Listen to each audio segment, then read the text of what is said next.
బంధాల గురించి తెలియదు, అనుబంధాల్లోని మాధుర్యం అంతకన్నా ఎరగరు, వావి వరసలు అంతకన్నా పట్టించుకోవటం లేదు. యుక్త వయసులో శరీరంలో జరిగే మార్పులతో కలిగే ఆకర్షణనే ప్రేమగా భావిస్తున్నారు. తెలిసి తెలియని వయసులో తప్పులపై తప్పులు చేస్తున్నారు. ఆ మైకంలో మంచి చెడ్డ కూడా ఆలోచించడం లేదు. అదే వ్యామోహంలో కొందరు యువకులు బాలికలకు మాయమాటలు చెప్పి లొంగ తీసుకుంటున్నారు. ఆ తర్వాత ఫోటోలు వీడియోలు బయట పెడతామని బెదిరింపులకు దిగుతున్నారు.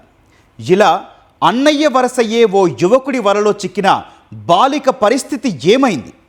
కుటుంబం పరువు పోయిందని భావించిన ఆ చిట్టి తల్లి ఏం చేసింది?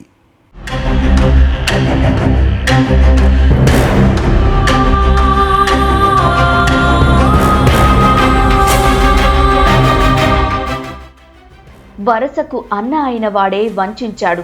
అమాయకత్వాన్ని ఆసరాగా చేసుకుని మాయ మాటలతో మోసం చేశాడు. ప్రేమ పేరిట మాయ మాటలు చెప్పి లొంగ తీసుకున్నాడు. పెళ్లి చేసుకుందామంటూ ఏకంగా ఇంట్లో నుంచి తీసుకెళ్లిపోయాడు. తీరా ఆ తర్వాత ఫోటోలు వీడియోలు బయట పెడతానంటూ బెదిరింపులకు దిగడంతో ఆ బాలిక తట్టుకోలేకపోయింది. కుటుంబం పరువు పోయిందని బాధపడింది.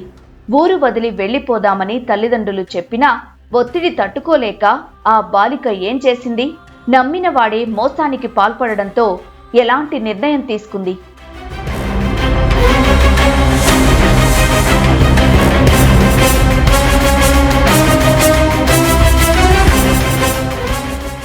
తూర్పుగోదావరి జిల్లాలోని ఓ గ్రామానికి చెందిన బాలిక కుటుంబం కూలి పనులు చేసుకుంటూ జీవనం సాగిస్తోంది. 2 పిల్లలతో కలిసి ఉపాధి నిమిత్తం 2 ఏళ్ల క్రితమే వారు హైదరాబాద్ వెళ్లారు. అయితే నాయనమ్మకు ఆరోగ్యం బాగాలేదని తెలిసి ఆ బాలిక సోదరుడితో కలిసి స్వగ్రామానికి వచ్చింది. అదే అదునుగా ఆమెకు అన్నయ్య వరసయ్యే రావులపాలెం మండలం ఊబలంకకు చెందిన బసవాని లక్ష్మణ్ బాలికకు మాయమాటలు చెప్పి లొంగదీసుకున్నాడు. ప్రేమ పేరిట బాలికను తీసుకుని విజయవాడ వెళ్లాడు. బాలిక కనిపించడం లేదని తెలిసి స్వగ్రామానికి వచ్చిన తల్లిదండ్రులు పోలీసులకు ఫిర్యాదు చేశారు. దీంతో యువకుడు బాలిక ఇంటికి తిరిగి వచ్చేశారు. వరుసకు అన్నా చెల్లెళ్ళు అవుతారని పెద్ద మనుషులు వీరి పెళ్లికి అంగీకరించలేదు. దీంతో బాలిక కుటుంబం తిరిగి హైదరాబాద్ వెళ్లిపోవాలని నిర్ణయించుకుంది.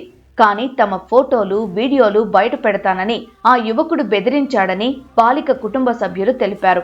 దీంతో భయపడిన బాలిక ఆత్మహత్యాయత్నం చేసింది. 2 వారాల పాటు ఆసుపత్రిలో చికిత్స పొందుతూ కన్నుమూసింది. ప్రేమ పేరిట తమ బిడ్డ ప్రాణాలు తీసిన నిందితుడిని కఠినంగా శిక్షించాలని కుటుంబ సభ్యులు కోరారు. లక్ష్మణ్ బెదిరింపులతోనే బాలిక ఆత్మహత్య చేసుకుందని ఆరోపించారు. నుంచి ప్రేమించాను అని అలాగేలాగానే మోసం చేసి విజయవాడ తీసుకెళ్ళిపోయాం. ఇంటికి తీసుకెళ్ళిపోయామండి. మేము ఊరు వెళ్ళిపోదాం అనుకున్నాం. తెల్లారినప్పటికి ఊరేసేసుకున్నాం. ఆడే బెదిరింపండి. ఫోన్లోని ఇన్స్టాగ్రామ్లో ఇది పెట్టేస్తాను అది పెట్టేస్తాను. 14 రోజులు నరక వేతన పడ్డదండి నా కూతురు. ఆ అబ్బాయికి శిక్ష పడాలని నాకులాగే ఇంకో తల్లి పడకూడదండి. నా కూతురులాగా ఇంకో తల్లి ఏదైనా పడకూడదని మా తోటకోళ్ళు చెల్లెలు కొడుకు అన్నయ్య అవుతాడండి. నరకం అన్న చెల్లెలు వర్షం నరకం వెళ్ళబోయాడు అన్నాడు. నా కూతురు తెల్లలైతే హైదరాబాద్ వెళ్ళిపోదాం అనుకున్నా. నరకం నరకం చూపించాడు. నరకం నాలాంటి కూతురికి ఏ కూతురికి జరగొద్దన్న. ఏ కూతురికి జరగొద్దు. అన్నా చెల్లెలు వర్షం అన్నది ఏ కూతురికి జరగొద్దు. బెదిరించాడు అన్న. హాస్పిటల్ బెదిరించాడు కూతురిని అన్న. నేను చేర్చుకుంటే నీకు ఏదో అనుకుంటామో 50 మందిని తీసుకొస్తాను, మీ అమ్మాయి నాన్న అని చెప్పు, ఇంటర్లో పెడతాను అని బెదిరించాడు. బాలిక కుటుంబ సభ్యులు ఇచ్చిన ఫిర్యాదుతో లక్ష్మణ్ పై పోక్సో, అపహరణ, ఆత్మహత్యకు ప్రేరేపించడం వంటి పలు సెక్షన్లతో కేసు నమోదు చేసినట్లు పోలీసులు తెలిపారు. బసవాని లక్ష్మణ్ అని వీళ్ళకి డిస్టెంట్ వెళ్ళిపోతాను. అతను అంతకుముందు నైటు తీసుకెళ్ళాడు. విజయవాడ వెళ్ళారంట. తిరిగి ఇంటికి వచ్చిన తర్వాత వాళ్ళ పాపని అడిగితే మేము ప్రేమించుకున్నాం అని చెప్పి పాప చెప్పడం జరిగింది.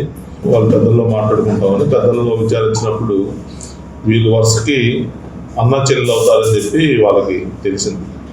దాంతో వీళ్ళకి పెళ్లి చేయడానికి అవసరం కాదు కాబట్టి కొందరిని చెప్పున్నారు. అయితే ఇంకా పాప అప్పటి నుంచి కొంచెం మానసికంగా బాధపడుతూ ఇంట్లో చీరలతోటి ఫ్యాన్కి ఊరేసుకుంది. అన్నగా అండగా నిలవాల్సిన వాడే మాయ మాటలతో మోసం చేసి బాలిక జీవితాన్ని నాశనం చేశాడని కుటుంబ సభ్యులు ఆవేదన వ్యక్తం చేస్తున్నారు.